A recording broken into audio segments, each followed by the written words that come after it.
Hare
Krishna, Krishna Krishna,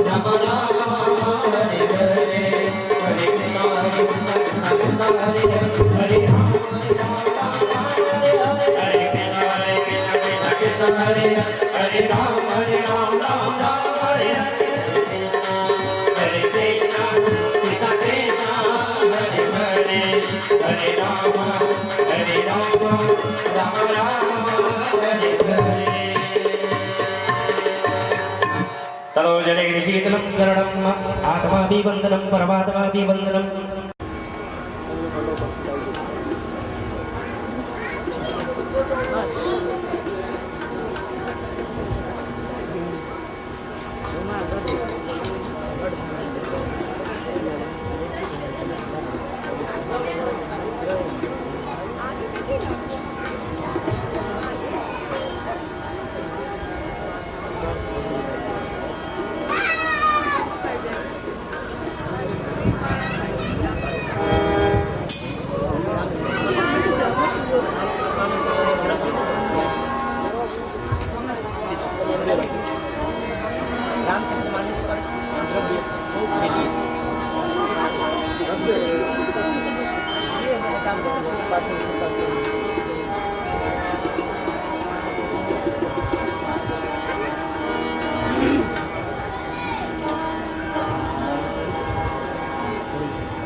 बोलिए भक्तवत्सल भगवान की श्री हनुमान जी महाराज की श्री अवधाम की श्री मिथिला धाम की श्री सरयू मैया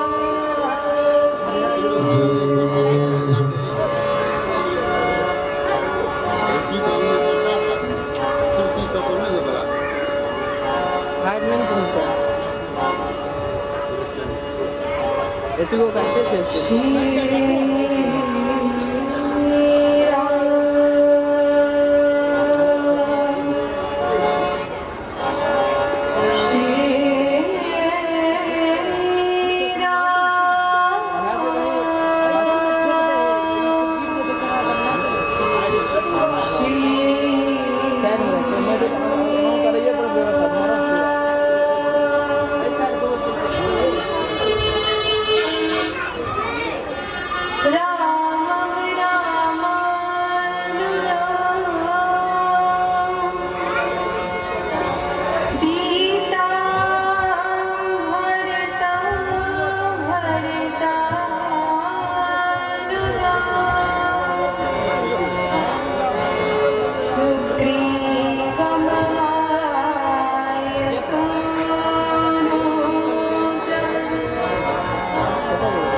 तत्पदादर्शितं मेरा तस्मै श्री गुरुवे नमः।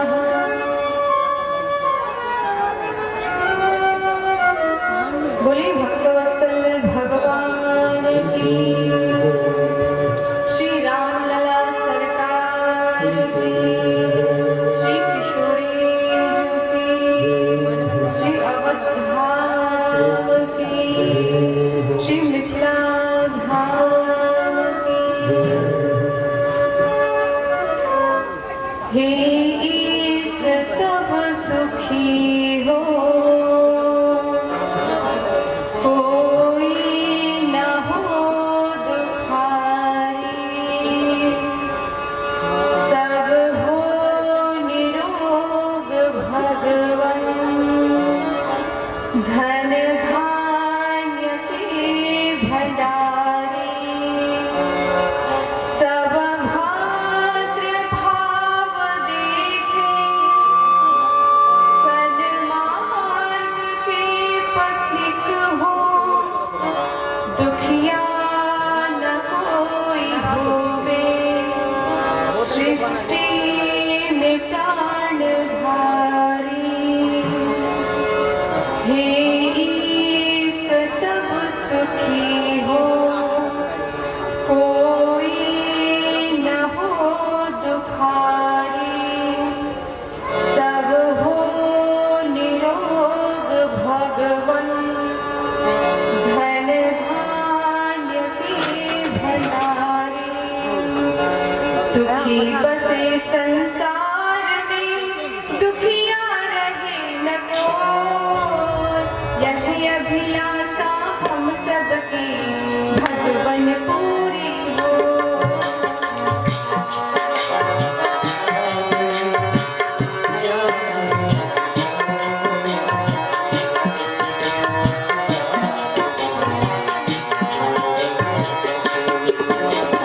सुखी बसे संसार में, दुखिया रहे न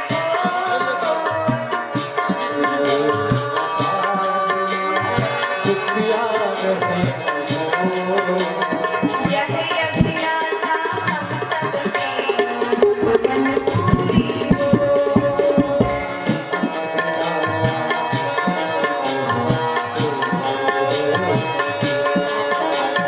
बुद्धि भी तेज बल सबके भीतर हो,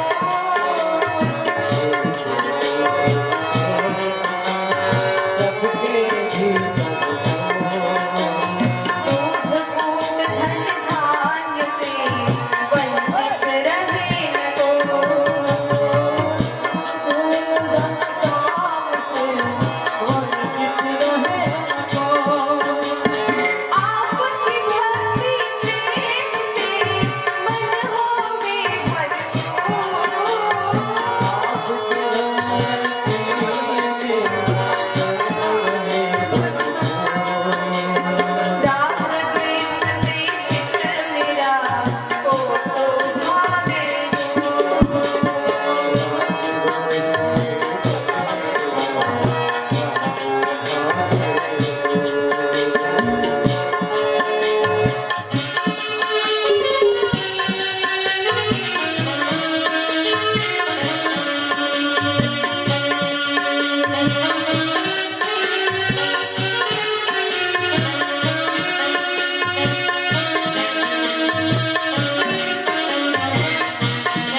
हाथ जोड़ विनती करूं सुनिए कृपाली हाथ जोड़ विनती करो सुनिए साधु संगत कीजिए दया धर्म का साधु संगत कीजिए दया धर्म का साधु संगत कीजिए दया धर्म का साधु संगत कीजिए दया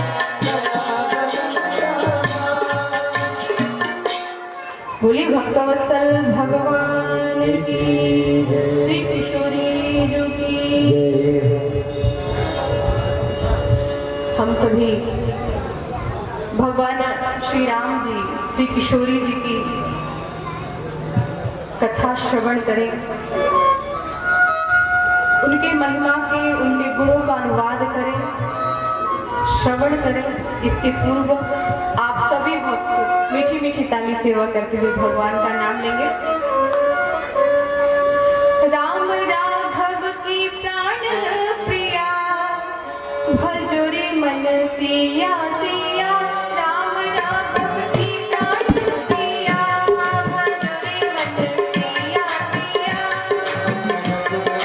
राम राघव की प्राण प्रिया भजो रे मन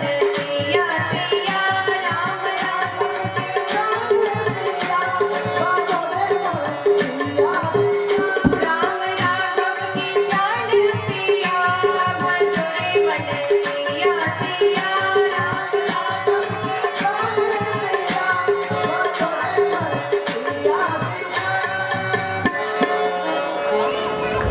बोले श्री किशोरी जी की, श्री रामलला सरकार की। अकारण करुणा वर्णाले मर्यादा पुरुषोत्तम भगवान श्री राम और उनकी ही अर्धांगिनी श्री किशोरी जी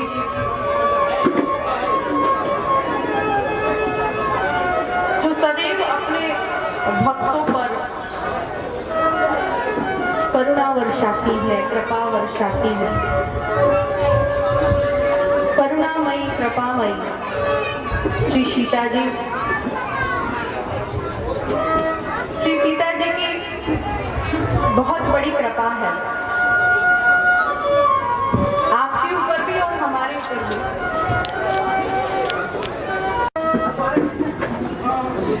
अयोध्या धाम में जन्म लेना, मिथिला में जन्म लेना, काशी में जन्म लेना, वृंदावन में जन्म लेना, मथुरा में जन्म लेना, ये जितने भी धाम हैं वहां पे जन्म लेना इतना सरल नहीं है। उसके लिए जब तक पूजा पाठ करना पड़ता है।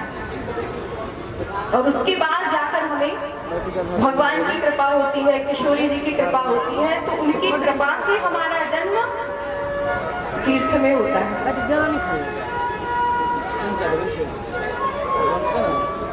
हम इस कारण आपसे ये बात कह रहे हैं क्योंकि आप इससे ये समझ सकते हैं कि आप कितने भाग्यशाली हैं कि आपका जन्म मिथिला में हुआ है। आप ये मत सोचिए कि हम सभी मिथिला से दूर हैं, है क्या? बोलिए। बिल्कुल नहीं है। हम लोग डुगरी में नहीं है, हम लोग कहाँ हैं? बक्सर के इधर जितना भी क्षेत्र पड़ता है, बक्सर के उधर तो अयोध्या महाराज दशरथ जी के राज्य में लिए जाते थे, और बक्सर के इधर किसके राज्य में? जनक जी के राज्य में। इस राज्य में बक्सर के इधर जितने भी क्षेत्र हैं, जितने भी गांव हैं, शहर हैं, वो सब किशोरी जी की छत्र छाया में है। वो सब क्या है? मिथिला है। वो तो गांव हमने बाद में बंटवारा कर रखा है, ये हिंदुस्तान है, ये नेपाल है, ये वो है। पहले ऐसा नहीं था। पहले क्या था?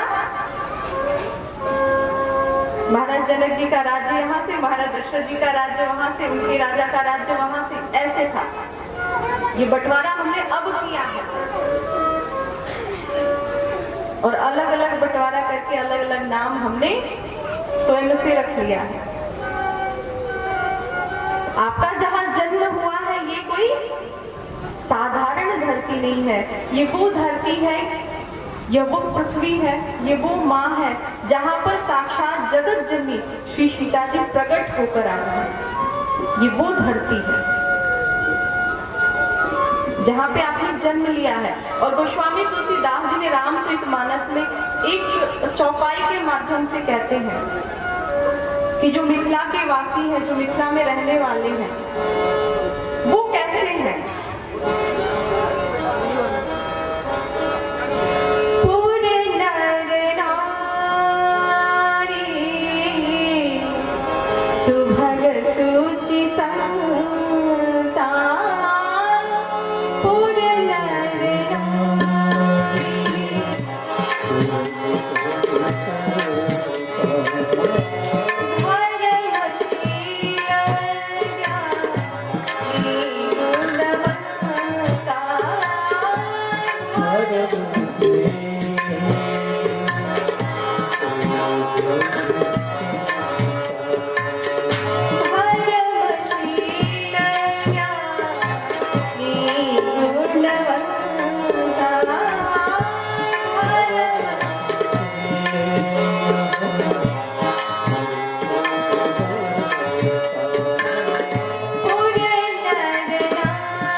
गोस्वामी जी ने कहा कि जनकपुर धाम के जितने नर नारी हैं, जितने हैं, 1 2 4 5 10, कोई गणना नहीं, कोई गिनती नहीं, जितने हैं सब सुभग, सुचि, संता, धर्मशील, ज्ञानी, गुणवंता।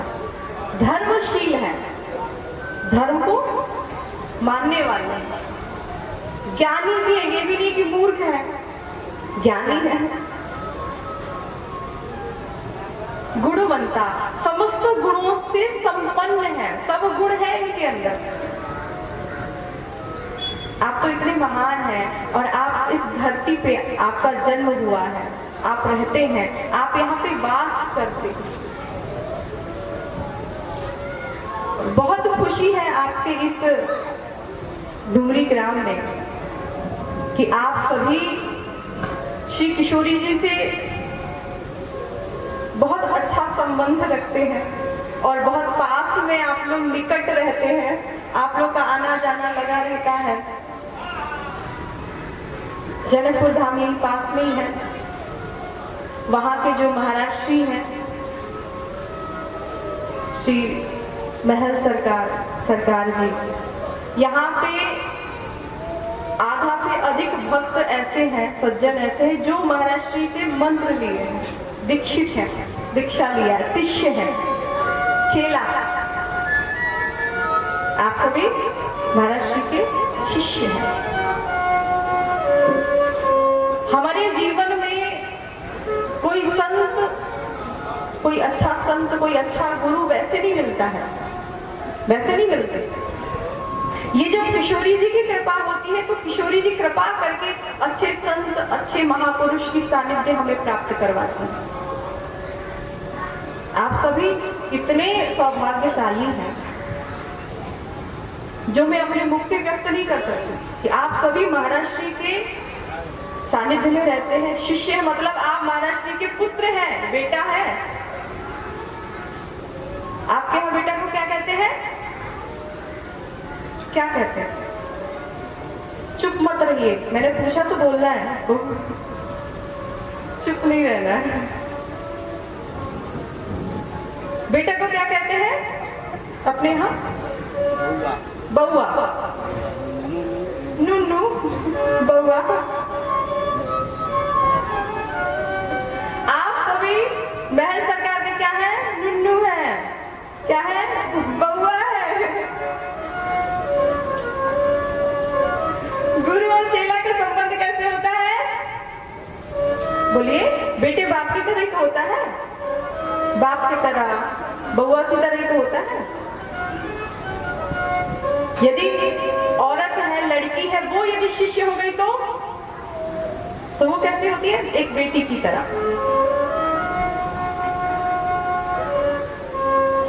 और बाप का जब कोई बेटा होता है ना, बेटी होती है, बाप की कोई बेटी हो तो बाप के ऊपर एक जिम्मेदारी आ जाती है। कौन सी जिम्मेदारी?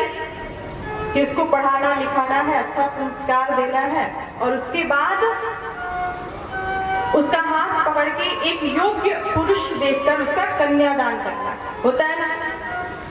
महाराज जनक ने भी तो यही किया।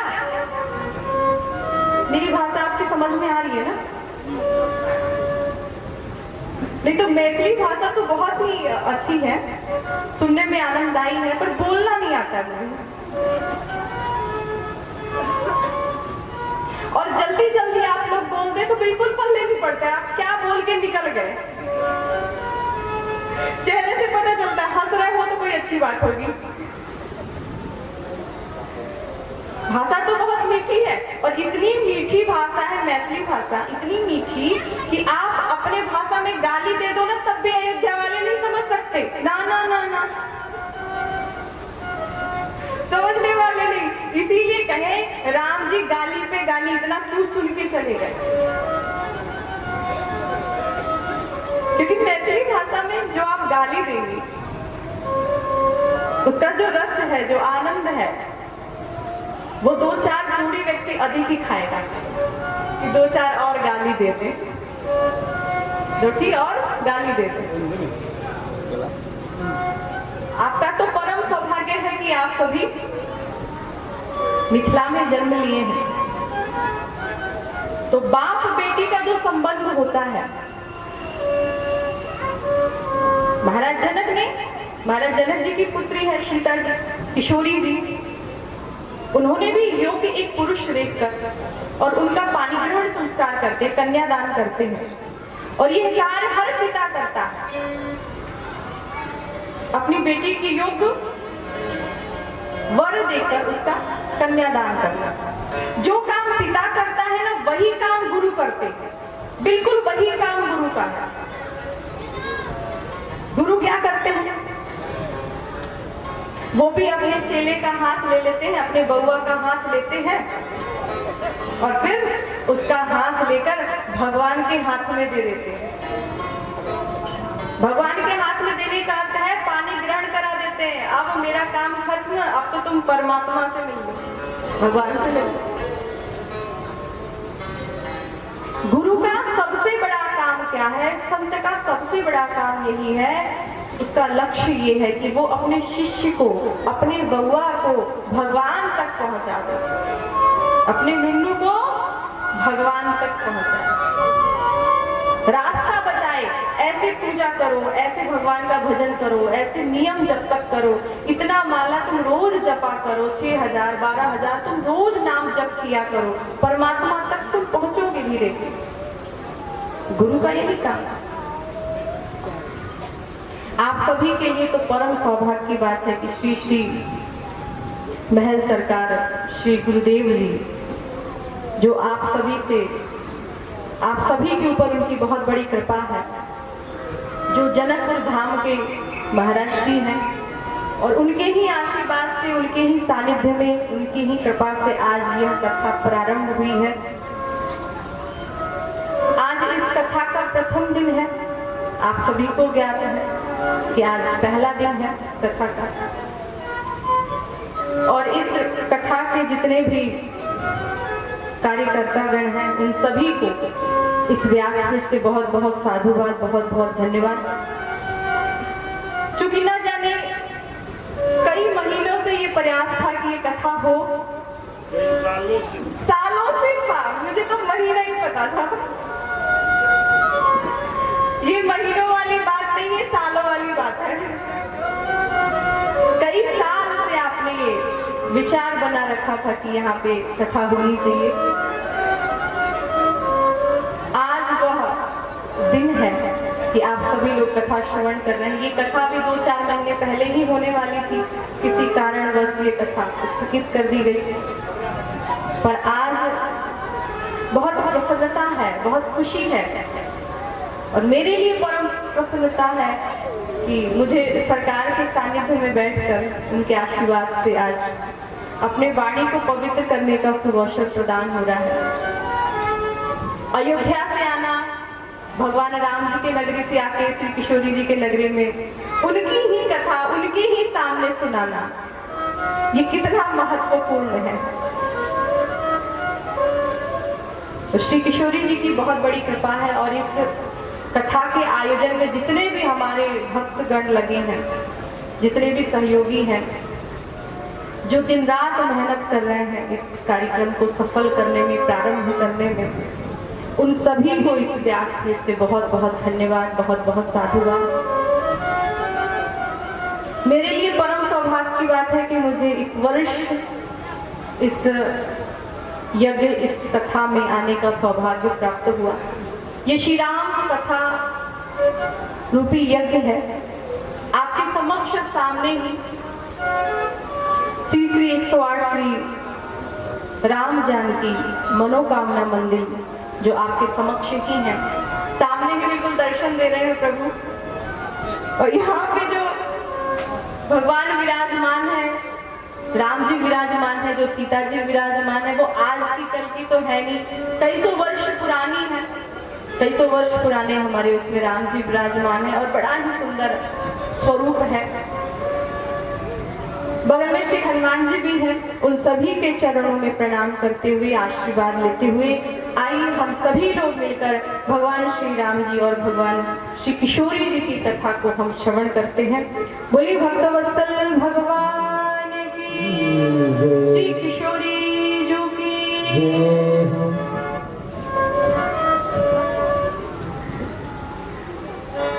श्री भगवान राम, श्री किशोरी जी, इनके गुणों का वर्णन किया गया है, तो वो है श्री रामचरितमानस। आप सभी लोग 9 दिनों तक रामचरितमानस की कथा श्रवण करेंगे। राम जी की कथा तो बहुत महापुरुषों ने वर्णन किया है। आप सभी को पता होगा कि महर्षि वाल्मीकि ऋषि ने भी एक वाल्मीकि रामायण, जिसमें भगवान राम जी, श्री किशोरी जी का चरित्र है। पर जो कथा हम लोग श्रवण करने जा रहे हैं, ये कथा जो है वो रामचरितमानस की कथा है, जिसको पूज्यपाद गोस्वामी तुलसीदास जी ने रचित किया है। और गोस्वामी तुलसीदास जी के पहले भी इस रामचरितमानस को किसी ने रचा है, लिखा है। वो कौन है? भगवान शंकर है। रचि महेश निज मानस राखा, रचि महेश निज मानस राखा।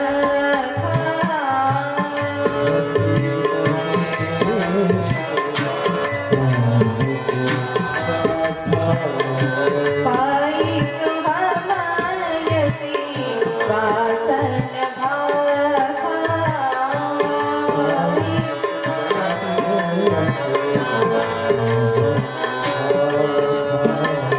पाई सुहामायसी वासन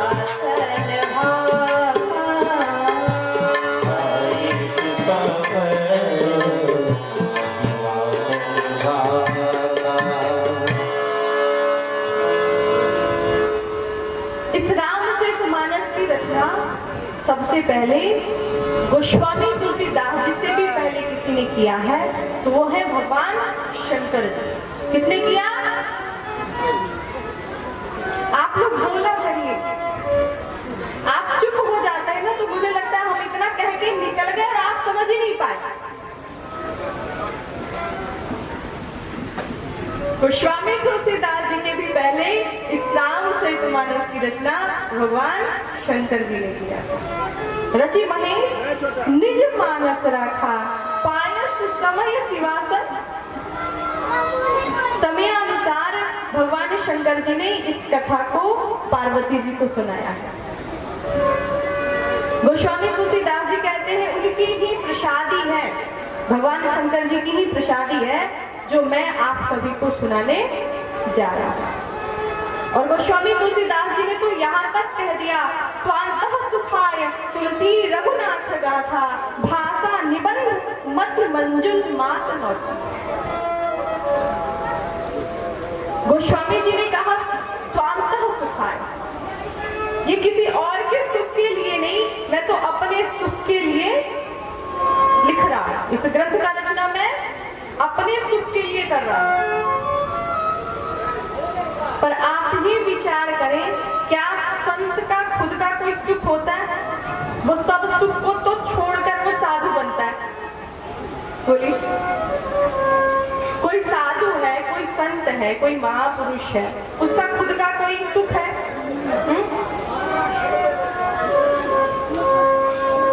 यदि उसको खुद का कोई सुख चाहिए हो तो वो अपने घर में रहेगा, शादी करेगा, बाल बच्चे होंगे, माता पिता का सेवा करेगा, बच्चों का पालन पोषण करेगा, गृहस्थ जीवन जिएगा, कि ये सब छोड़कर वो साधु होगा। पर यथार्थ में देखा जाए सच्चाई तो यही है, अपना सुख इस प्रपंच में तो है नहीं, कि है? यदि इस सुख में है तो जो व्यक्ति गृहस्थ है वो रोता क्यों है भाई? क्या को रोता है? आधा से अधिक दुनिया के लोग ये गृहस्थ जीवन जीते हाँ या नहीं? बोलो। शादी हुआ, बाल बच्चे हुए, तो फिर रोते क्यों हो भाई? जब सुख इसी में है तो फिर रोना क्यों? परेशान क्यों हो घर से? बहुत सारे है ना सज्जन जो घर में बहुत ज्यादा परेशान हो जाएंगे तो कहेंगे देखो तुमने ज्यादा परेशान किया तो हम सधुआ जाएंगे। क्या करेंगे? सधुआ जाएंगे। कहाँ जाएंगे साधु होने के लिए? वही जनकपुर में, वही जाएंगे, सरकार से दीक्षा ले लेंगे, वही मंदिर में रह जाएंगे, आएंगे ही नहीं। ना हम आएंगे ना हमें समस्या होगी, ना आप ये कहोगे कि बच्चों को देखो, उसको देखो, उसका फीस भरना, ये करना, वो कोई काम नहीं। क्योंकि गृह कारज नाना जंजाला, ये जंजाल है, इससे मैं फुर्सत पा जाता। तो यदि सुख इसमें है, गृहस्थ जीवन में सुख है, तो फिर गृहस्थ रोता क्यों है, परेशान क्यों है, दुखी क्यों है? वो उसको सुख में होना चाहिए ना, क्योंकि जो सुख हमें चाहिए वो सुख गृहस्थ जीवन में है ही नहीं। हमें लगता है कि वहां पे सुख है, पर है नहीं। और यदि है भी तो आप बताइए सुख के बाद क्या आता है? बोलिए, आप बहुत सुखी हैं, तो सुख के बाद क्या आने वाला है? डर के मारे बोल भी नहीं रहे। सुख के बाद दुख आने वाला है। ज्यादा सुख मिलने लग जाए तो इतराओ नहीं, पीछे से दुख भी तो आ रहा है, उसको भी तो झेलना है। सुख के बाद दुख, जैसे रात हो गई तो रात के बाद दिन भी तो आने वाला है, दिन के बाद रात भी तो आने वाली है, एक दूसरे के पीछे लगे हैं। सुख हमें कहाँ चाहिए? परिवार में चाहिए, घर में चाहिए। अच्छा 2-4 तल्ले घर बन गया, 2-4 गाड़ियां हैं तो गाड़ी में चाहिए, गाड़ी से सुख लेंगे। पैसा अधिक है तो पैसे से सुख लेंगे, क्या उसमें सुख है? मैं कहती हूँ मान लो सुख है, व्यर्थ नहीं है। ये नहीं कहेंगे कि बेकार है, इसमें कुछ नहीं है, ऐसा नहीं है। सांसारिक सुख सुविधा उसमें है, हाँ, पर उस सुख के साथ दुख भी तो है, उसको भी तो आपको झेलना है। भगवान की भक्ति में, भगवान के भजन में सुख नहीं आनंद होता है, क्योंकि आनंद के बाद दुख नहीं आता है। आनंद के बाद क्या आता है? आनंद के बाद परमानंद होता है।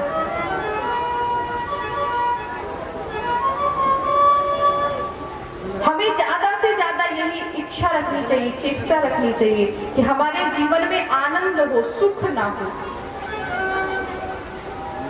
क्योंकि आनंद के बाद परमानंद, और केवल मात्र आनंद ही आनंद होता है। उसके बाद कोई दुख नहीं होता है, कोई कष्ट नहीं होता है, कोई परेशानी नहीं होती है।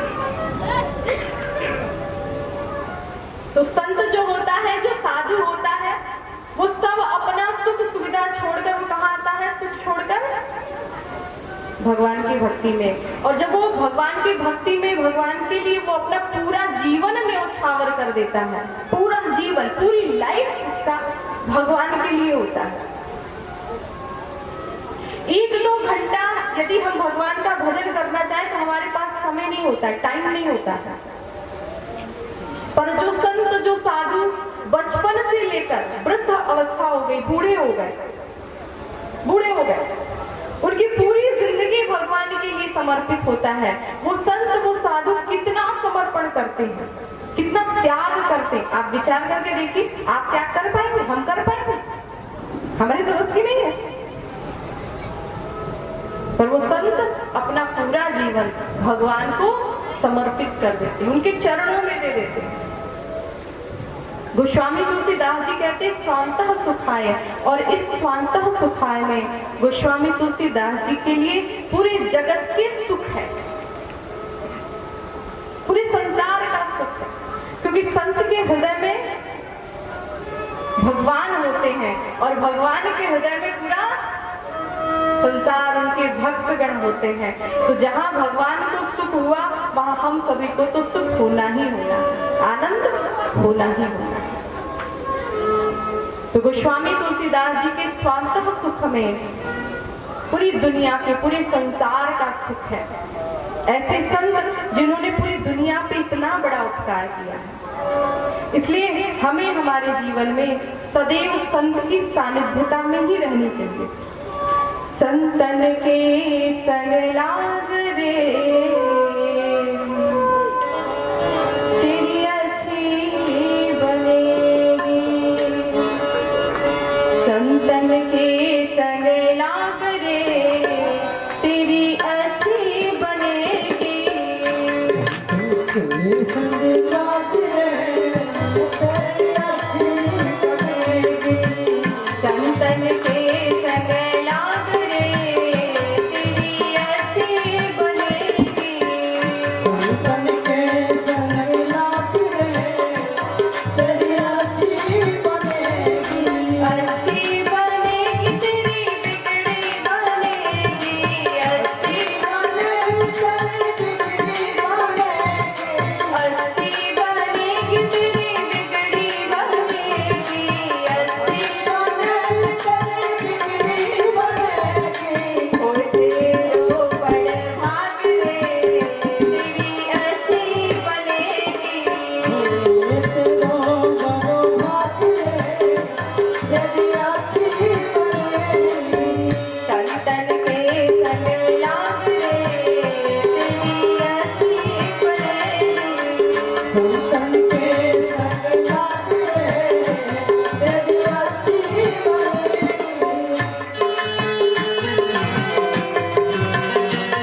बोले संत भगवान की जय, श्री किशोरी जी की जय।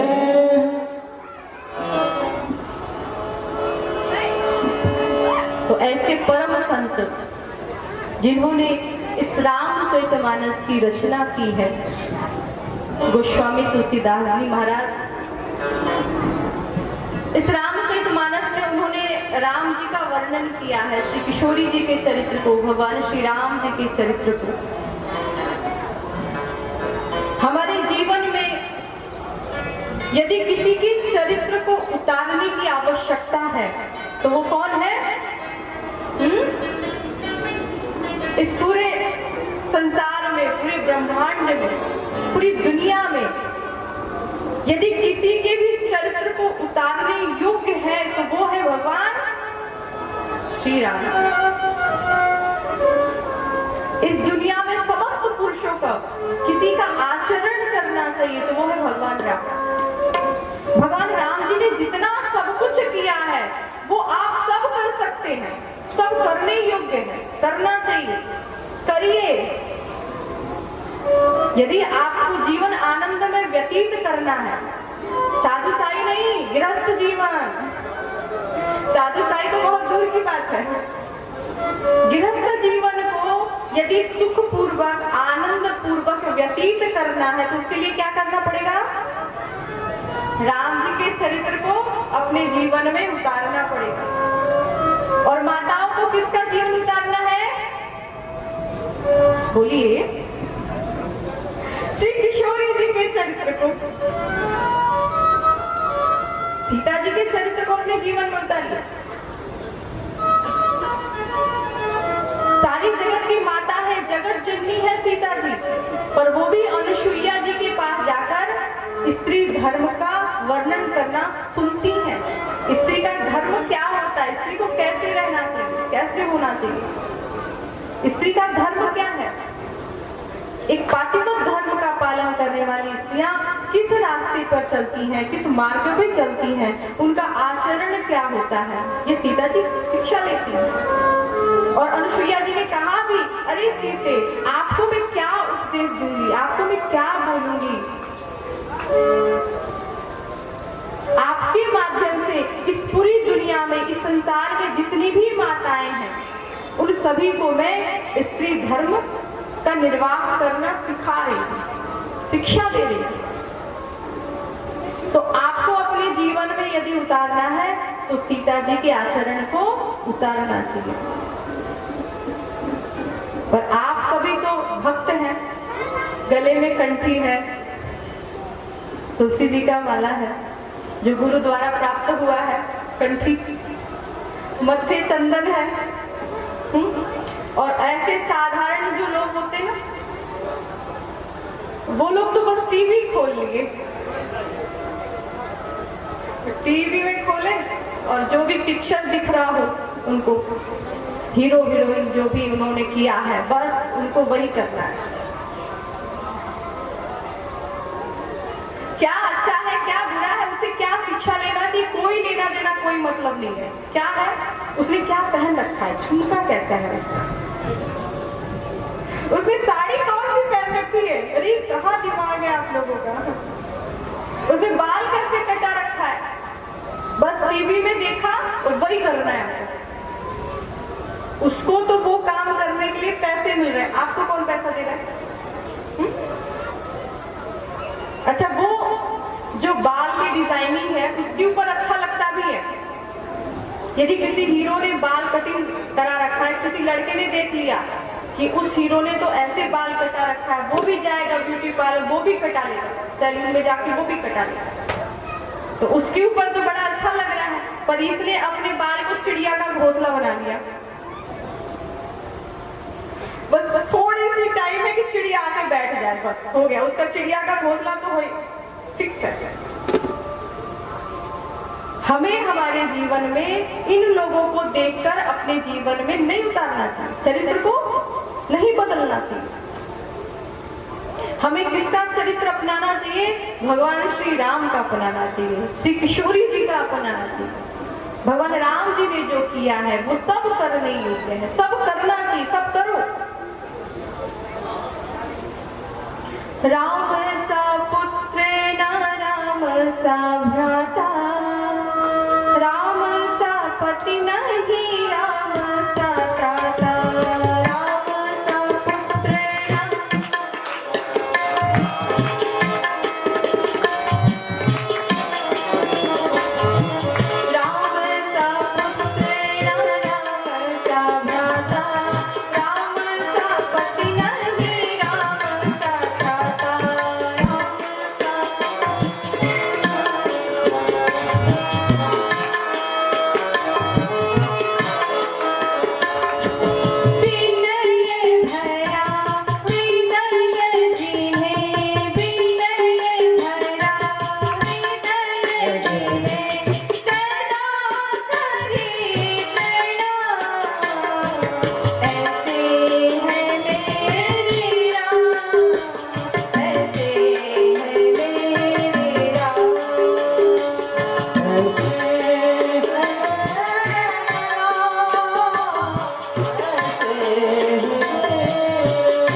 भगवान श्री राम एक अच्छे पति हैं, भगवान श्री राम एक अच्छे मित्र हैं। और गोस्वामी तुलसीदास जी ने तो यहाँ तक कह दिया कि भगवान श्री राम एक अच्छे शत्रुता भी निभाना जानते हैं। एक शत्रु के साथ कैसा व्यवहार करना चाहिए। आपका कोई दुश्मन हो, झगड़ा लड़ाई तो हो ही जाता है किसी ना किसी से। अब ये जनकपुर है, यहाँ नहीं होता वो बात अलग है। यहाँ की तो कोई गारंटी नहीं है भाई। यहाँ तो ये भी हो सकता है कि आप लोग ना करो, हाँ कुछ भी हो सकता है यहाँ पे। क्योंकि सुबह है, सुचि है, संता है, ज्ञानी है, गुणवंता है, तो क्या कौन झगड़ा कर रहा है? कोई नहीं। परंतु किसी से झगड़ा हो जाए, दुश्मनी हो जाए, तो उसके साथ कैसा व्यवहार करना चाहिए, ये भी हमें भगवान श्री राम जी सिखाते हैं। रावण जो सीता जी को लेकर गया है, वो अलग है कि सीता जी माया की थी, वो ओरिजिनल सीता नहीं थी, नकली सीता जी थी। जो जनक जी की पुत्री जो सीता जी थी, वो तो अग्नि में प्रवेश कर गई। तुम पावक मह करो निवासा, जब लगी करो निशाचर नासा, वो तो अग्नि में प्रवेश। परंतु जो छाया सीता थी वो राम जी के साथ में थी, क्योंकि लीला करना है। छाया सीता राम जी के साथ में है लीला करने के लिए। तो छाया सीता को ही रावण चुरा कर ले गया था, इसीलिए तो उन्होंने लक्ष्मण रेखा के बाहर भी चली गई और लक्ष्मण जी के बाद तो काटा। वो सीता होती तो नहीं करती, छाया सीता। तो रावण लेकर चला गया। तो राम जी ने कई बार प्रयास किया कि रावण सीता जी को वापस कर दे। आप रामचरितमानस पढ़ें, हनुमान जी जाते हैं, अंगद जी जाते हैं, भगवान राम जी ने कई बार प्रयास किया और कई बार प्रयास करने के बाद भी रावण का हित भगवान राम जी देख रहे हैं। बार बार अब इसे मान जाओ, युद्ध कर रहे हैं, रावण सामने फिर भी समझा रहे हैं अभी से सीता को वापस करो, युद्ध मत करो। ऐसा कोई करता है? सामर्थ्यवान है, मार सकते हैं एक ही बार में, कुछ भी कर सकते, पर फिर भी इतने सामर्थ्यवान होने के बाद भी भगवान राम जी बार बार रावण को समझाते, समझ जाओ। तो भगवान श्री राम जी से भी हम शत्रुता सीख ले सकते हैं कि शत्रु के साथ हमें कैसा व्यवहार करना चाहिए। शत्रुता होने के बाद भी हम उसका हित देखें, उसका भला देखें, उसकी बुराई ना देखें, ये हमें भगवान से सीखना चाहिए। भगवान श्री राम एक अच्छे पुत्र थे। आज के समय में हर माता पिता यही चाहते हैं कि मेरा बेटा जो हो राम की तरह, चाहते हैं ना? हाँ या नहीं? हाँ ना? मेरा बेटा राम हो, आप कौशल्या हो, आपका बेटा राम हो, ठीक है, पर आप कौशल्या रहोगे तो ना आपका बेटा राम होगा। हाँ? आप दशरथ हो कि आपका बेटा राम हो? महाराज दशरथ जी ने पूर्व जन्म में तपस्या किया था, उन्होंने वरदान प्राप्त किया था, इतना जब तक किया था जब मनु थे उस समय उन्होंने इतनी तपस्या की। उसके बाद साक्षात भगवान राम जी उनके घर में प्रकट होकर आए। महाराज जनक के जीवन को उठाकर देखे, महाराज जनक जी के वंश में उनके पूर्वज और महाराज जनक स्वयं भी कितने तपस्वी, कितने ज्ञानी, निर्गुण ब्रह्म को मानने वाले।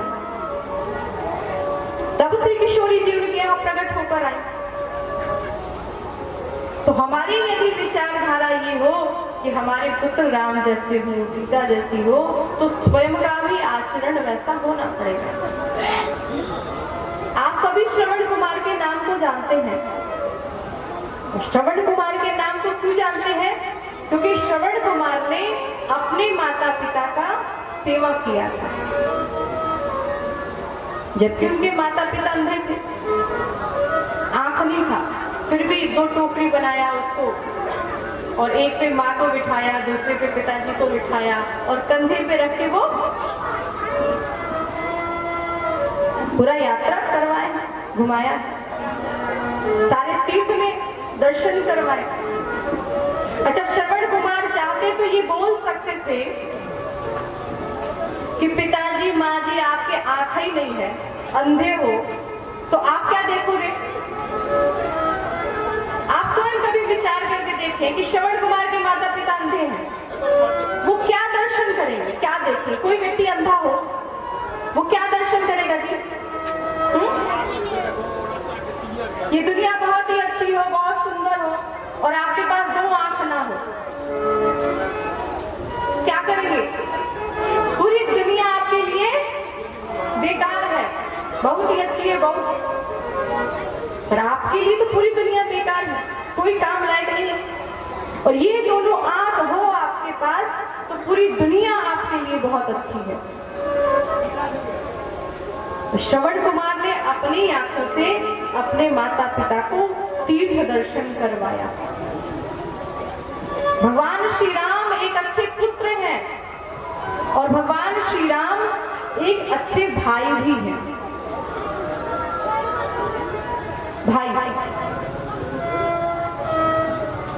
भाई और एक दूसरे भाई में झगड़ा क्यों होता है?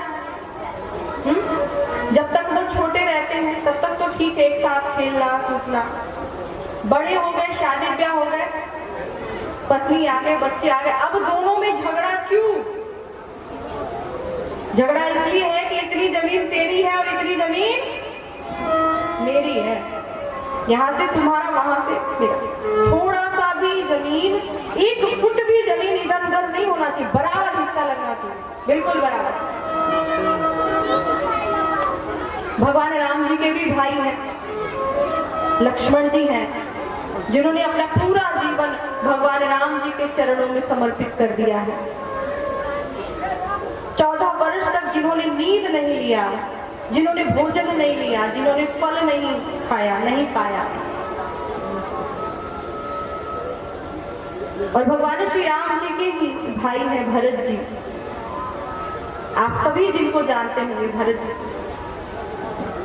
भरत जी राम जी से बहुत प्रेम करते थे, बहुत प्रगाढ़, बचपन से प्रेम करते थे, पर ये प्रेम किसी को पता नहीं था। पूरे अयोध्या की प्रजा को, अयोध्या में किसी को ये पता नहीं था कि भरत जी भगवान राम से कितना प्रेम करते हैं, कितना चाहते हैं, किसी को पता नहीं। इसलिए जब भगवान राम का वनगमन होता है, जब भगवान राम वन को जाते हैं, तो सभी की दृष्टि भरत के ऊपर है, और वो भी सबकी निगाह से, सबकी निगाह से भरत के ऊपर, कि इनके कारण भगवान राम बन गए।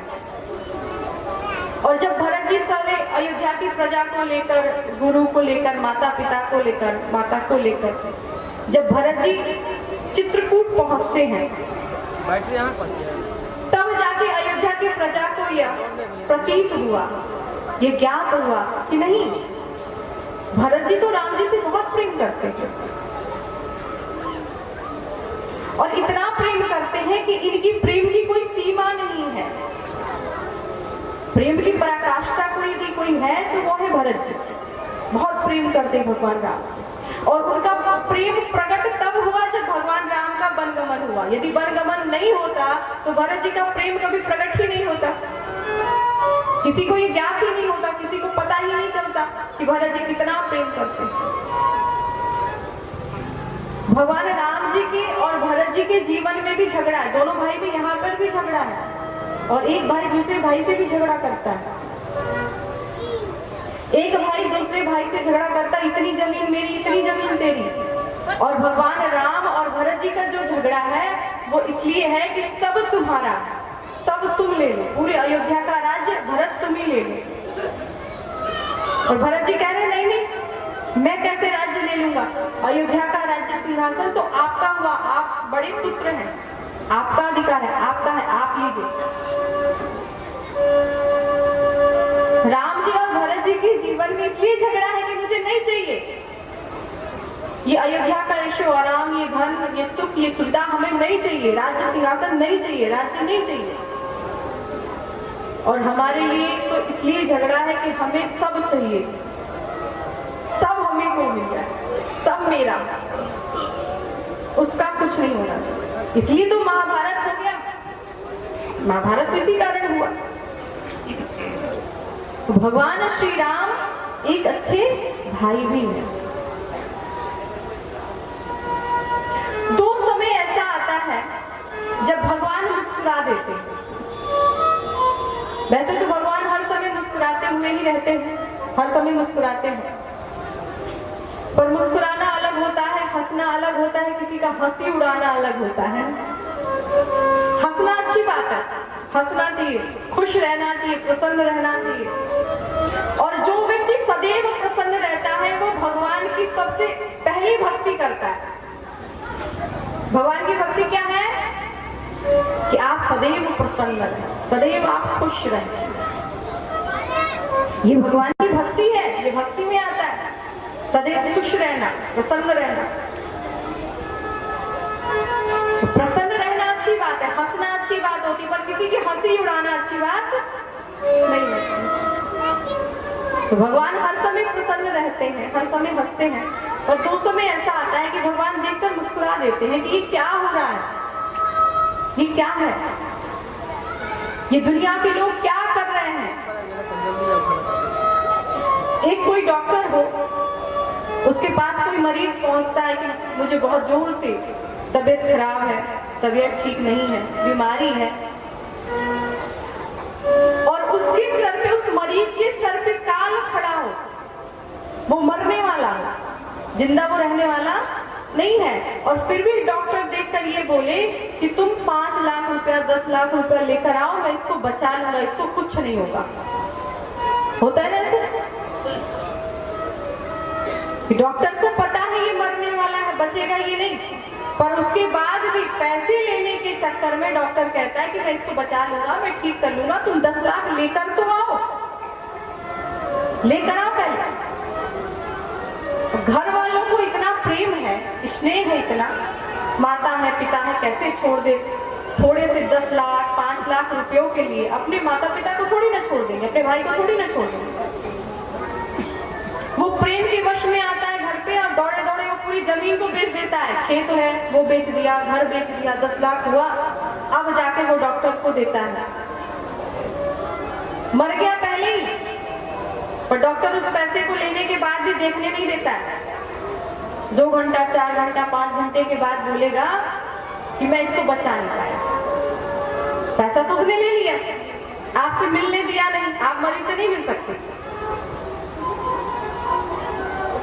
तो उस समय कोई डॉक्टर ये बोले, किसी मरीज के सर पे काल खड़ा हो, और डॉक्टर ये बोलता है कि मैं इसको बचा लूंगा, भगवान मुस्कुरा देते, ये कैसे बचा पाएगा?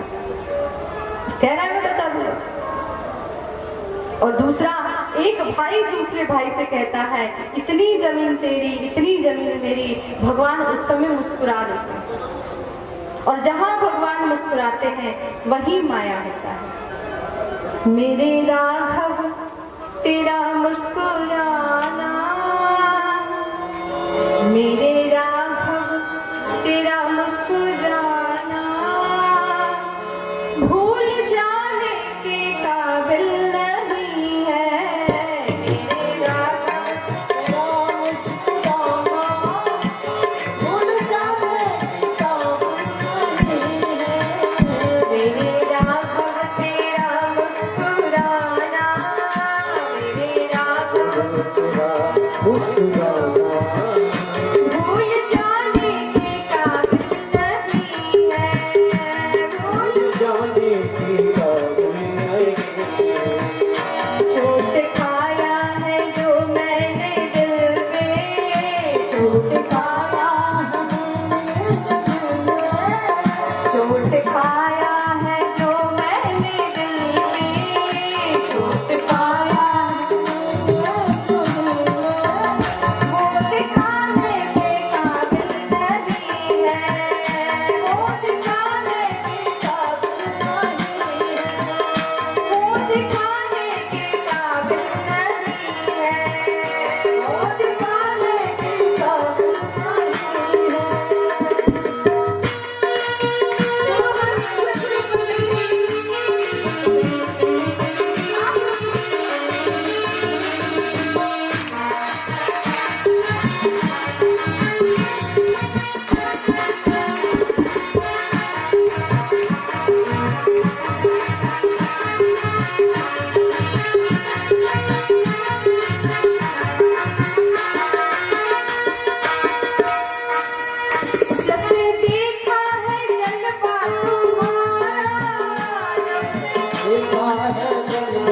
तुम्हारा जब से देखा है जलवा तुम्हारा, देखा है जलवा तुम्हारा कोई आंखों में जचता नहीं है, कोई आंखों में जचता नहीं है, कोई आंखों में जचता नहीं है, कोई आंखों में जचता नहीं है। इनको देखे बहुत नूरे वाले, इनको देखे बहुत नूरे वाले, इनको देखे बहुत नूरे वाले, इनको देखे बहुत नूरे वाले, कोई आलम से रुकता नहीं है, कोई आलम से रुकता नहीं है। मेरे राघव तेरा मुस्कुराना, मेरे राघव तेरा मुस्कुराना, मेरे राघव तेरा मुस्कुराना, मेरे राघव तेरा मुस्कुराना, भूल जाने की काबिल नहीं है, भूल जाने की काबिल नहीं है।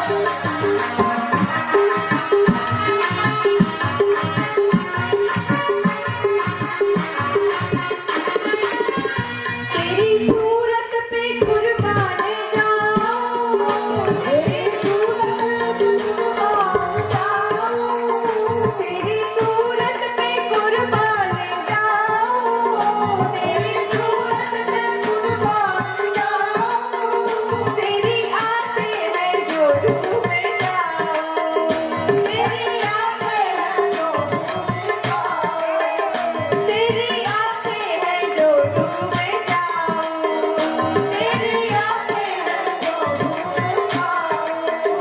जिसको तूने नजर से पिलाई, जिसको तूने नजर से पिलाई, जिसको तूने नजर से पिलाई, जिसको तूने नजर से पिलाई, होश आने के काबिल नहीं है, होश आने के काबिल नहीं है, होश आने के काबिल नहीं है, होश आने के काबिल नहीं है। मेरे राघव तेरा मुस्कुराना, मेरे राघव तेरा मुस्कुराना, मेरे राघव तेरा मुस्कुराना, मेरे राघव तेरा मुस्कुराना, भूल जाने के काबिल नहीं है, भूल जाने के काबिल नहीं है।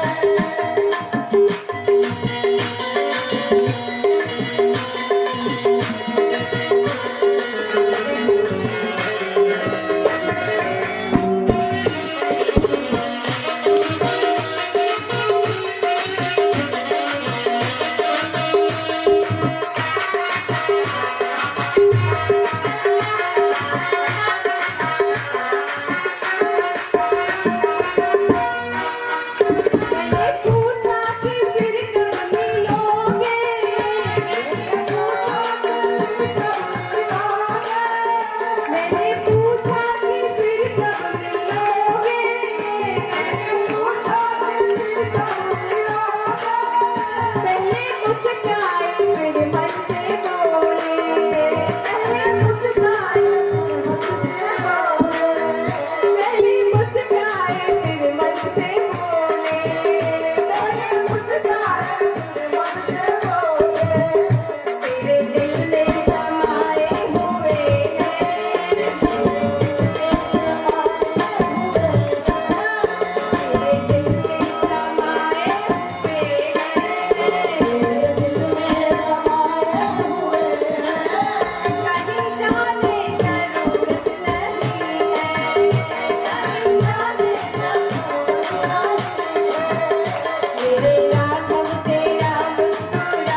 जय वस्तु दूं जो किशोरी जी के पास ना हो। हर सुख सुविधा, हर मणि माणिक्य, सोना चांदी हीरा मोती। जनकपुर से इतना हीरा मोती और सोना चांदी गया था कि पूरे अयोध्या में रखने का कहीं जगह नहीं था। महाराज जनक ने इतना दहेज दिया था, इतना दान दहेज, कि अयोध्या में अपने रखने के लिए जगह था ही नहीं। तो अयोध्या के बाहर उस सारे मणियों को, सोना चांदी हीरा मोती सबको रखा गया अयोध्या के बाहर। आज भी वो जगह है, आज भी वो स्थान है, आज भी वो जगह है। उसको कहते हैं मणि पर्वत, मणियों का पर्वत। वो मणि कहाँ का था? जनकपुर का। पूरा मणि ही मणि, पूरे अयोध्या में कहीं रखने का स्थान था ही नहीं। इतनी मणि जनक जी ने दे दिया था। तो उन सारी मणियों को रखने के लिए अयोध्या के बाहर उसको रखा गया। एक पर्वत के जैसे वो ढेर लग गया, वो आज भी है, उसे मणि पर्वत कहते हैं। आज भी बहुत सारे भक्त हैं जो दर्शन करने जाते हैं मणि पर्वत। सीता जी के पास क्या नहीं है जी? आप विचार करके देखें, अयोध्या में रखने की जगह नहीं है, अलग रखा जा रहा है उसको। इतना मिला है और उसको पर्वत कहा जा रहा है। मणियों का ये पर्वत है, 2 4 10 नहीं है, पर्वत। और अयोध्या से बिल्कुल अलग ही नजर आता है। अयोध्या में कहीं पर्वत नहीं है, केवल वही एक पर्वत है, मणि पर्वत, और तो है नहीं अयोध्या में। जो भी किशोरी जी का मुख देखता है, चेहरा देखता है, इतनी सुंदर है किशोरी जी, कुछ ना कुछ देता है। माताएं दे रही हैं, सब दे रहे हैं। अब राम जी क्या देते होता है? आज भी ये नियम है, आज भी माताएं जब विवाह करके जाती, लड़की जब विवाह करके जाती है तो कुछ ना कुछ तो आज भी देते मेहमान। राम जी ने भी दिया। राम जी ने कहा सीते में क्या दूं, कौन सी ऐसी वस्तु दूं मैं आपको? पर हे सीते, मैं आपको आज एक वचन देता हूं कि मेरे जीवन में आपके अलावा कोई दूसरी स्त्री नहीं आएगी, दूसरी औरत। भले ही मेरे पिताजी ने कई शादी कर रखी है, तो आप ये मत सोचिए कि बाप ने कर रखी तो बेटा भी कर लेगा। कितने लोग कहते हैं इसके बाप ने किया तो ये भी करेगा।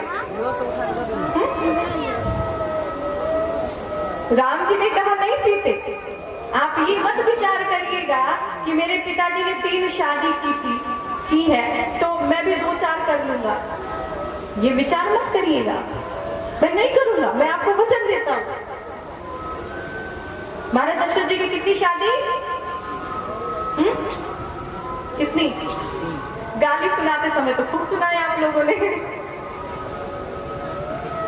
एक पुरुषवा पे 3 गो नारी। जनकपुर की माताएं गाली दे रही ना, गाली के समय तो आपने खूब गाली सुनाया। महाराज दशरथ जी की कितनी रानी? 3 मुख्य है, पर अन्य ग्रंथ में देखा जाए तो महाराज दशरथ जी की 700 रानियां थी। कितनी?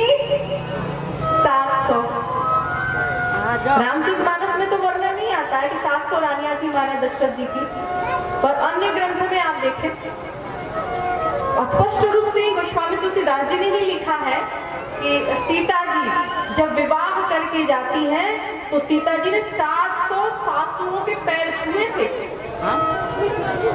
700 पा लागिन दुल्हन सिखावत सरित सात सरसास। 700 सास, पर 3 ऐसी थी जो प्रमुख थी। भगवान राम जी ने कहा हे सीते, मैं आपको वचन देता हूँ कि मेरे जीवन में आपके अलावा कोई दूसरी स्त्री नहीं है। और आप सभी को ज्ञात ही है, पता ही है कि जब भगवान श्री राम जी राजा सिंहासन पे बैठे राजा हुए, भगवान राम, सीता जी रानी हुई, अयोध्या के एक धोबी ने कह दिया मैं वो राम नहीं, जो सीता वापस आ जाए मैं रख लूं ना। राम जी तक ये बात पहुंची तो राम जी को कष्ट हुआ कि मेरी प्रजा मुझसे इतना दुखी है, ऐसा विचार रखती है, तो मैं सीता जी का परित्याग करता हूँ। सीता जी को वन में राम जी ने भेज दिया लक्ष्मण जी के सहयोग से। और सीता जी कहाँ जाती है? वाल्मीकि ऋषि के आश्रम पे। वहां पे 2 पुत्र होता है। पुत्र तो एक ही होता है। एक वाल्मीकि ऋषि ने कुत्सी बना दिया था, इसलिए उसका नाम कुश हो गया। लव एक राम जी का पुत्र और कुश जिसको वाल्मीकि जी ने बनाया था। तो 2 पुत्र सीता जी को वही होते हैं। उस समय भगवान श्री राम जी एक यज्ञ कर रहे थे। राम जी एक यज्ञ कर रहे थे। उस यज्ञ का क्या नाम है? बोलिए। आप लोग चुप क्यों रहते हैं? अच्छा, माताएं बोलती भी हैं, उनके होठ ना ऐसे होते हैं ऊपर नीचे, ऐसे कि बोल रही हैं कुछ तो, पर वो आवाज मेरे तक पहुंच नहीं पाती है कि आप बोल क्या रही हैं। राम जी यज्ञ कर रहे हैं, थोड़ा जोर से बोला करें। आप तो मिथिला की है, यहाँ पर तो खाना बहुत अच्छा, व्यंजन कई प्रकार के होते हैं। यहाँ पर मिथिला का भोजन बहुत है, बहुत फेमस है, भोजन प्रचलित है। यहाँ पे मिथिला का भोजन का इतना वर्णन कि 1, 2 दिन, 4 दिन, 5 दिन नहीं, यहाँ पे बाराती जो आती है वो कई महीने रुक जाती है। किसके ऊपर? भोजन के ऊपर। तिलौरी, पकौड़ी, अदौरी, पता नहीं क्या क्या यहाँ पे। इतना व्यंजन आप लोग बनाती हैं भोजन में कि उस व्यंजन के लिए, भोजन करने के लिए बनाती कई महीने रुक जाते हैं। तो व्यंजन तो आप लोग खाती हैं, पाती हैं, बोलना भी तो चाहिए। बोले कि मेरे तक आवाज कम से कम पहुंच ही जाए। तो भगवान श्री राम जी ने एक यज्ञ किया था। उस यज्ञ का क्या नाम था?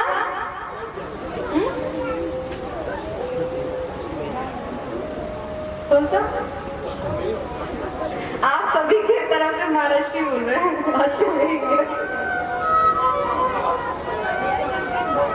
आपके सहयोग में है क्योंकि आपके ही गांव के हैं ना। अश्वमेध यज्ञ, वो यज्ञ भगवान राम जी कर रहे थे। ब्राह्मणों ने कहा, पंडितों ने, कि आप ऐसे नहीं कर सकते हैं, सीता जी होनी चाहिए, पत्नी होनी चाहिए। यह कैसे थोड़ी ना होता है अकेले बैठ के हमें करना। नहीं, शादी हो गई तो पत्नी चाहिए। अब राम जी क्या करे? सीता जी का तो परित्याग कर दिए थे। सीता जी तो वाल्मीकि ऋषि के आश्रम पे। अयोध्या की प्रजा ने कहा कोई नहीं, आप दूसरी शादी कर लीजिए। कोई भी राजा महाराजा या अयोध्या का कोई भी ऐसा व्यक्ति नहीं है जिससे आप बोल दे कि आपकी पुत्री से मेरा विवाह होना है और वो मना कर दे। कोई भी अपनी पुत्री देगा। आप तो राजा हैं, भगवान है, आप शादी कर लीजिए। आपके पिताजी ने 3 की, आप भी तो कर लीजिए, क्या दिक्कत है? दुआ भी कर लो। राम जी ने कहा नहीं, मैंने सीता को वचन दिया, हमें ऐसा नहीं कर सकता, कोई दूसरा उपाय। फिर पंडितों ब्राह्मणों ने कहा कि हाँ, दूसरा उपाय है कि आप सीता जी की ही प्रतिमा, मूर्ति, सोने की मूर्ति बनाएं और बाएं अंग में बिठाएं, फिर जाकर आप यज्ञ प्रारंभ करें। तो भगवान श्री राम जी ने सोने की सीता को बनाई, मूर्ति बनवाई और उसको बाएं अंग में बिठाकर भगवान राम जी ने यज्ञ प्रारंभ किया। पर भगवान श्री राम जी ने दूसरा विवाह नहीं किया। भगवान श्री राम जी एक अच्छे पति भी हैं और भगवान श्री राम जी एक अच्छे मित्र भी हैं। मित्र, हमारे जीवन में मित्र का सबसे बड़ा असर होता है। किसका होता है? मित्र का। आज की भाषा में बोले तो फ्रेंड भी होते हैं, फिर ऊपर से भी कहते नहीं ये तो मेरे बेस्ट फ्रेंड है। हाँ, ये फ्रेंड ही नहीं है, क्या है? बेस्ट फ्रेंड है। ये फ्रेंड तो बहुत सारे हैं पर ये बेस्ट फ्रेंड है। कह रहे हैं, फ्रेंड है, दोस्त, मित्र। प्रत्येक व्यक्ति के जीवन में कोई ना कोई मित्र जरूर होता है और हर व्यक्ति को बिगाड़ने में सबसे पहला हाथ किसका होता है? बोलिए, मित्र का ही होता है। सबसे पहले वही बिगाड़ता है। कोई भी माता पिता हो, पिता स्वयं कुछ व्यसन करता हो, कोई नशा करता हो, वो कभी नहीं चाहेगा कि मेरा बेटा भी नशा करे। चाहेगा? बोलिए हाँ या नहीं। यदि खुद बाप भांग खाता हो तो ये चाहेगा कि मेरा बेटा भांग खाए? वो नहीं चाहेगा। वो यही चाहेगा कि वो ना खाए, भले मैं खाऊं, मेरा बेटा नहीं बिगड़ना चाहिए। बाप खुद भले ही कोई नशा करता हो, या वो भांग हो, गांजा हो, सिगरेट हो, तंबाकू हो, गुटखा हो, कुछ भी हो, या शराब बियर हो, खुद भले पीता हो, परंतु वो कभी नहीं चाहेगा कि मेरा बेटा यह व्यसन, यह नशा करे। कितने लोग होते हैं ना जो गुटखा खाते हैं, गुटखा। यदि कोई खाता हो तो बुरा। वैसे तो यहाँ तो नहीं कोई नहीं खाता होगा जहाँ तक, बिल्कुल नहीं, क्योंकि सभी के गले में कंठी और माला और ये चंदन तो कोई नहीं सकता। अच्छा, गुटखा है ना, गुटखा 3 अक्षर है, गुटखा। गुटखा में से टा निकाल दो।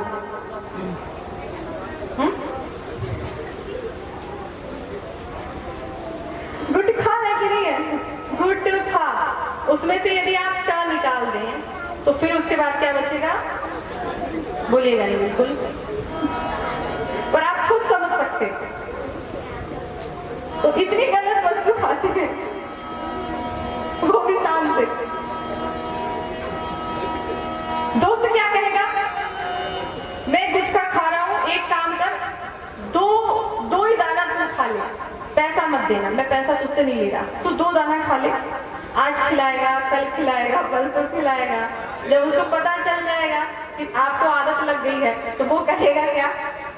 तेरे बाप ने पैसा दिया, तू खुद खरीद, खुद खा। ये बात तो पहले दिन बोला होता कि खुद खरीद के खुद खा, तो मुझे आदत नहीं लगती। पर 3-4 दिन खिलाने के बाद, आदत लगाने के बाद तू कह रहा है कि तू खुद खा, खुद खरीद। तेरे बाप का पैसा थोड़ी ना है मेरे पास, मैं तुझे खरीद के दूं।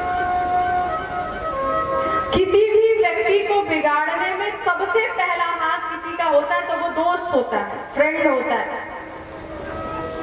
मित्र होता है, जो जिंदगी को बर्बाद करके रख देता है। यदि अच्छा है दोस्त, यदि आपका अच्छा है तब तो आपको अच्छा बनाएगा, यदि वो गड़बड़ हुआ तो आपको भी गड़बड़ बनाएगा। अब एक चोर दोस्त हो आपका तो आपको चोरी करना ही तो सिखाएगा कि देखो चोरी ऐसे करना चाहिए, यदि घर में फंस जाओ तो खिड़की से निकल जाओ, खिड़की से ना निकलो तो रोशनदान से निकल जाओ, यही बताएगा ना। जो चोरी करता हो वो नहीं बताएगा। और जो व्यक्ति माला जपता हो, भगवान का नाम लेता हो, वो तो यही बताएगा ना कि माला कैसे जपना चाहिए। आज मैंने 6000 जपा, तुमने कितना हजार जपा। रोज माला 1000-2000 बढ़ाना चाहिए, भगवान का भजन बढ़ाना चाहिए, वो तो यही बताएगा। जो व्यक्ति जैसा होगा वैसे ही आपको बताने वाला है। और किसी भी व्यक्ति के जीवन को देखना हो कि ये व्यक्ति है कैसा, इसकी आदत कैसी है, इसका स्वभाव कैसे है, तो आप कैसे देखेंगे? उसके दोस्त की आदत स्वभाव देख लो, जैसा उसका दोस्त होगा वैसे वो भी होगा, पक्का। तो व्यक्ति के जीवन में दोस्त का बड़ा असर होता है, बहुत असर। आधा से अधिक लोग मित्र के कारण, दोस्त के कारण बर्बाद होते हैं और आबाद होते हैं, अच्छे होते हैं और बुरे होते हैं। तो हमारे जीवन में विशेष ध्यान हो कि जो आपका दोस्त हो, जो आपकी सहेली हो, जो आपकी फ्रेंड हो, वो कभी गलत नहीं होना चाहिए। यदि गलत हुआ, आपको आज नहीं तो कल गलत होना ही पड़ेगा, वो करके ही माने। रामचरितमानस में गोस्वामी तुलसीदास जी कहते हैं, को न को संगाति पाई न साई, को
बिगड़े ना, ऐसा कौन है?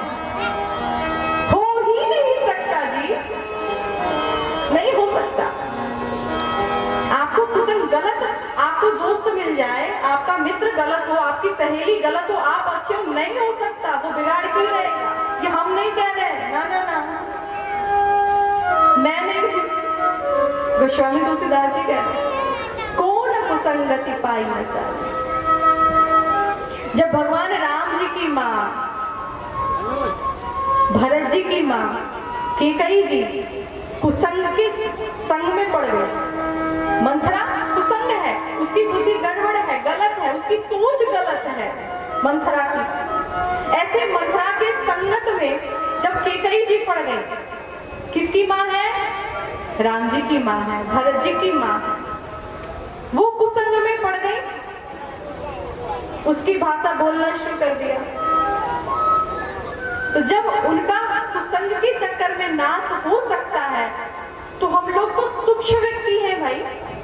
हम लोग कौन से भगवान के माता पिता हैं? हम लोग तो साधारण जीव हैं। ऐसा कौन सा व्यक्ति है जो काले कोठरी में चला जाए, काजल की कोठरी में चला जाए और काजल ना लगे? ऐसा हो ही नहीं सकता। जीवन में सबसे विशेष ध्यान देने योग्य बात, हर समय कुसंग से बचे और सत्संग में हर समय रहे।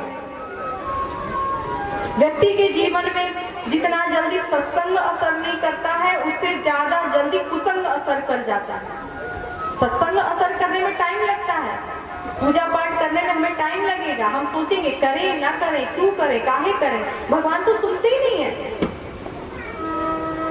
तो सत्संग जल्दी असर नहीं करता है, जितना जल्दी असर कुसंग कर जाता है।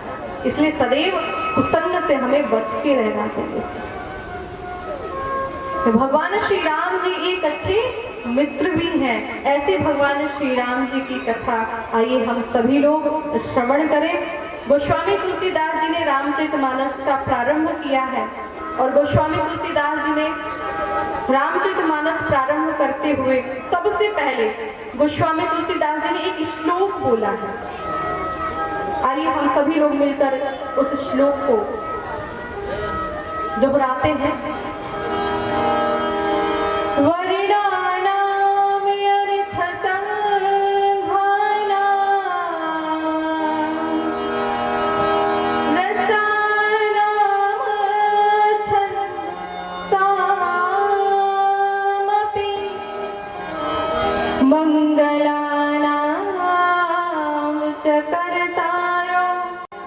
वंदे वाणी विनायको, वंदे वाणी विनायको।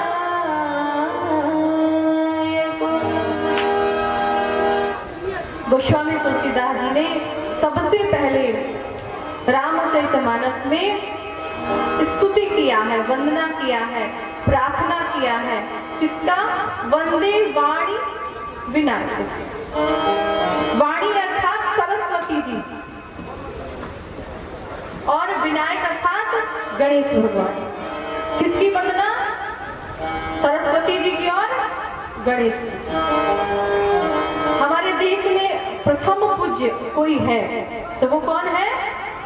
गणेश भगवान। हम सबसे पहले गणेश भगवान की पूजा करते हैं और गणेश भगवान की पूजा करने के बाद हम कोई भी कार्य आरंभ करते हैं। पर गोस्वामी तुलसीदास जी ने ऐसा नहीं किया। उन्होंने क्या किया? सबसे पहले वंदे वाणी विनायक। वाणी अर्थात सरस्वती जी। किसकी वंदना की? सरस्वती जी की। क्यों? सरस्वती जी की वंदना पहले क्यों? क्योंकि सरस्वती जी का हम यदि पूजा पाठ करते हैं, उनकी वंदना करते हैं, तो सरस्वती जी की कृपा से हमें क्या मिलता है? सरस्वती जी की कृपा से क्या मिलता है? बोलिए। सरस्वती जी की कृपा से हमें बोलने की सामर्थ्य मिलती है। इस पृथ्वी पर बोलने की शक्ति, जो आप बोलते हैं, हम बोलते हैं, जो चिड़िया बोलती है, जितने भी पशु पक्षी बोलते हैं, झरना जो चलता है, उसमें से झरने से जो आवाज आती है, हवाएं जो चलती हैं, उस हवाओं से जो आवाज आती है, ये सब किसकी देन है? सरस्वती। हम बोल रहे हैं ये सरस्वती जी की कृपा है। यदि उनकी कृपा होना बंद हो जाए तो भी इंसान गूंगा हो जाएगा। क्या होगा? गूंगे के ऊपर सरस्वती जी की कृपा नहीं होती है तो वो इंसान गूंगा हो जाता है, और जिसके ऊपर सरस्वती जी की कृपा होती है वो इंसान बोलता है। अब बोलने की बात की जाए तो पागल भी बहुत बोलता है, इतना बोलता है। कोई पागल हो, इतना बोलता है, इतना बोलता है, बड़ों बड़ों की बोलती बंद कर देता है, इतना बोलता है, बोलता ही रहेगा। तो जो व्यक्ति पागल होता है ना, उसके ऊपर सरस्वती जी की कृपा होती है, पर गणेश भगवान की कृपा नहीं होती है। क्यों? क्योंकि जब गणेश भगवान कृपा करते हैं तो हमें क्या देते हैं? गणेश भगवान कृपा करते हैं तो हमें बुद्धि देते हैं। क्या देते हैं? जब से कथा हो रही है ना, आपकी चुप्पी से हम परेशान हैं।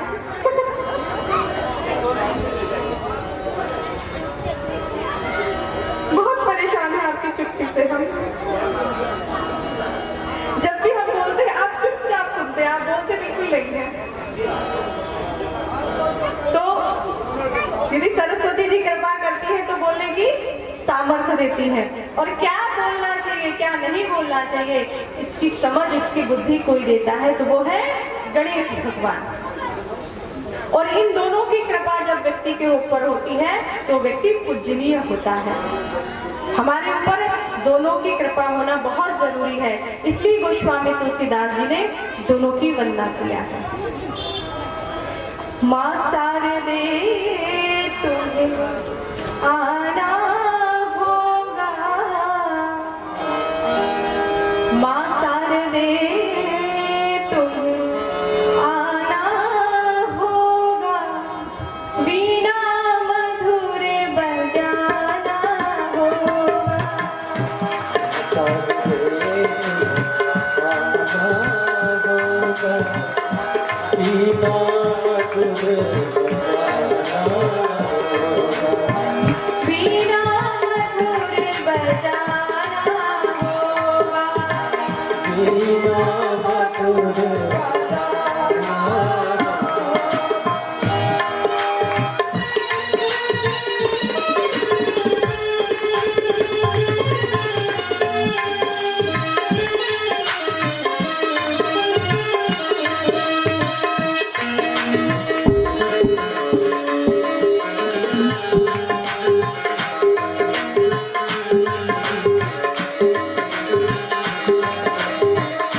गोस्वामी तुलसीदास जी ने प्रथम श्लोक में श्री सरस्वती जी की वंदना किया है, श्री गणेश जी की वंदना किया है। इसके बाद गोस्वामी तुलसीदास जी ने गुरु रूप भगवान शंकर जी की वंदना किया है। गोस्वामी तुलसीदास जी दूसरे श्लोक में भगवान शंकर जी और पार्वती जी की वंदना करते हैं। भगवान शंकर जी कौन है? बोले साक्षात विश्वास का स्वरूप ही भगवान शंकर का है। साक्षात विश्वास कौन है? भगवान शंकर। और साक्षात श्रद्धा कोई है तो वो है पार्वती जी। पार्वती जी श्रद्धा की स्वरूप है। भवानी वंदनो वंदे श्रद्धा विश्वास रूपिणो याभ्यां विना न पश्यन्ति सिद्धः सथमीश्वरो भवानी शंकरो वंदे श्रद्धा विश्वास रूपिणो याभ्यां विना न पश्यन्ति सिद्धः स्वार्थ सथमीश्वरम्।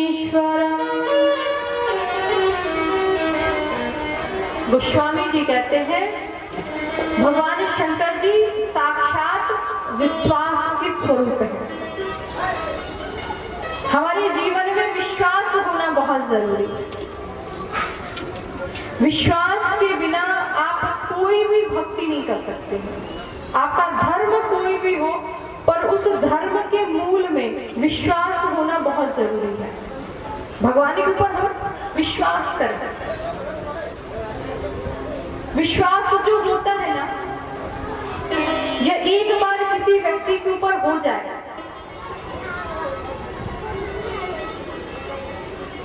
तो वो फिर टूटने में टाइम नहीं लगता है।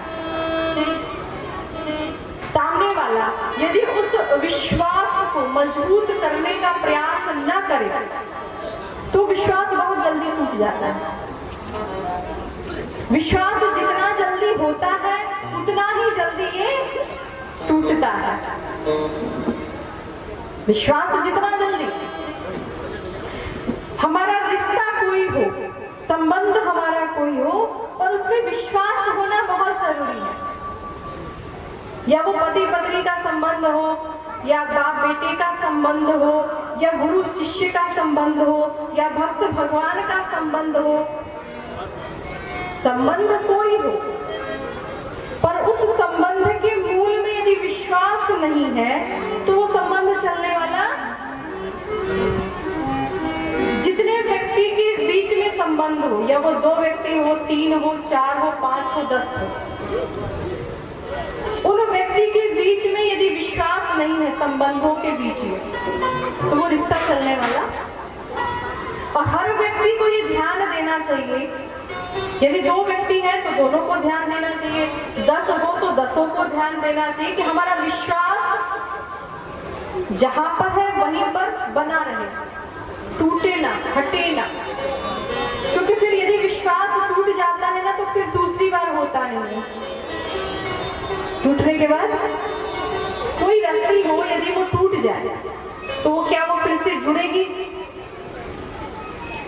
जोड़ने का आपने प्रयास किया ना, उसको फिर भी बीच में गांठ आ ही जाती है। जब तक वो गांठ लगेगी नहीं तब तक वो, तो जिस व्यक्ति ने एक बार विश्वास तोड़ दिया तो मन में ही रहता है, इसने एक बार किया ना तो दूसरी बार भी कर सकता है। होता है, आप 1 रुपए की चोरी करो या 1000 की करो, चोरी तो चोरी होता है ना। और जिसने एक बार कर लिया, क्या गारंटी है कि वो दूसरी बार नहीं करेगा? वो दूसरी बार भी करेगा। एक बार किसी ने विश्वास तोड़ दिया, आपने फिर विश्वास किया, वो फिर से तोड़ेगा। विश्वास कभी भी हमें भगवान के प्रति यदि हम करें तो उस विश्वास को कभी टूटने नहीं देना चाहिए। और इस संसार में आप कहीं भी विश्वास करके किसी के ऊपर देख ले, वो टूटेगा अवश्य, पर यदि परमात्मा से आपने विश्वास कर लिया तो वो कभी टूटने वाला नहीं है। विश्वास कभी टूटता नहीं यदि वो परमात्मा से। और बिना विश्वास के इस धराधाम पर, इस पृथ्वी पर कोई भी धर्म नहीं हो सकता, भक्ति नहीं हो सकती। बिनु विश्वास भगति नहीं, तेहि बिनु द्रवहि न राम, राम कृपा बिनु सपने हो, जीवन लह विश्राम। बिनु विश्वास भगति नहीं। यदि आप भगवान के भक्त हैं, यदि आप भक्ति करते हैं, तो उसके मूल में विश्वास होना बहुत जरूरी है। यदि विश्वास नहीं तो बिनु विश्वास भगति, आप भक्ति नहीं कर सकते ना। इसका मतलब आप